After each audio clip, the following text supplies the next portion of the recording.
So, a question for you. On these big ships, how many containers do you think that these latest generations of vessel can carry? You read my notes. So roughly 24,000 TEUs. So for each container we move comes a lot of documents, paper documents. Take another one out. More paper documents. So for this ship, it's probably somewhere between 15 to 20,000 sheets of paper, and that's only for the bill of lading. So think about all the documents that we handle. And there's many more documents. As you see here, you have invoices, packing lists, customs declarations, certificates of origin, etc., etc. This is what it looked like if you generate a picture with AI and you say, show me a port with a lot of containers and a little bit of paper lying around. So it's a lot of paper. And that's nearly 250,000 sheets of paper on that particular example. So now,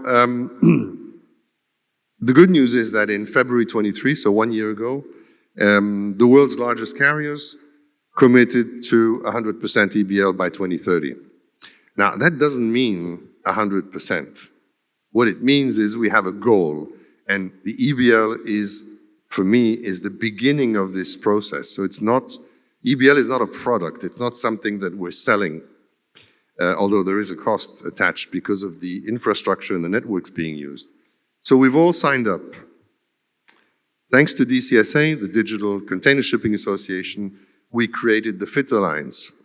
And the FIT Alliance includes, well, you can see on the screen, BIMCO, DCSA, FIATA, ICC, and SWIFT. And this in itself is really, in my opinion, a milestone because, first of all, we agreed with all the major carriers that we would have a common goal on the e-documentation, and then we brought in important international organizations and associations. So I think we have something here which is obviously related to technology, but I think it's the business case that makes sense to use this technology. And you notice I haven't said blockchain yet. It's not as fashionable as it used to be. So the question is, this is a bit, the question is, what are we waiting for? And even Elon keeps asking me, what are you waiting for? And so there's three things that need to change, and these are, in my opinion, the important topics to remember. Volume and speed.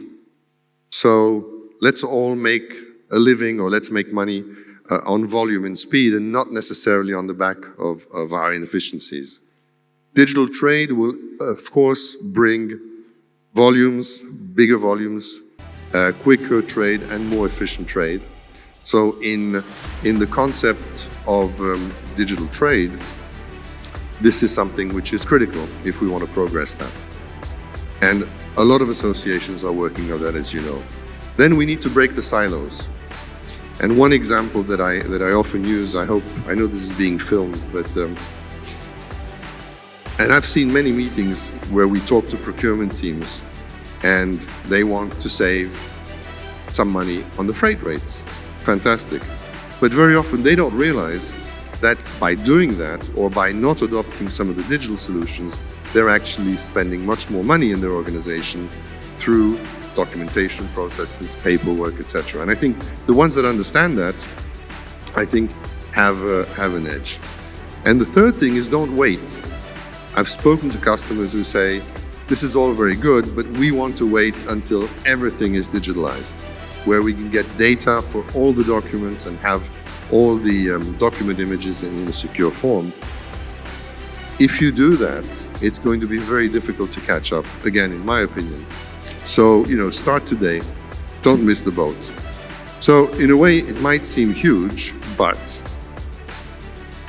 how do you eat an elephant? And the answer is piece by piece.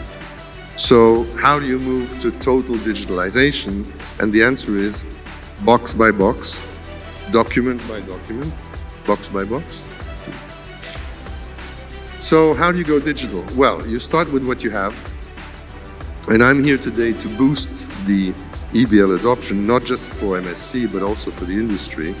And I know that in Dubai and in the UAE, there's a lot of very big digital ambition. So I think we're talking to the right audience. So yes, we should have started with digitalization earlier. But as they say, you plant an olive tree for the next generation. So the best time to plant it was 30 years ago. The next best time is now. Thank you very much.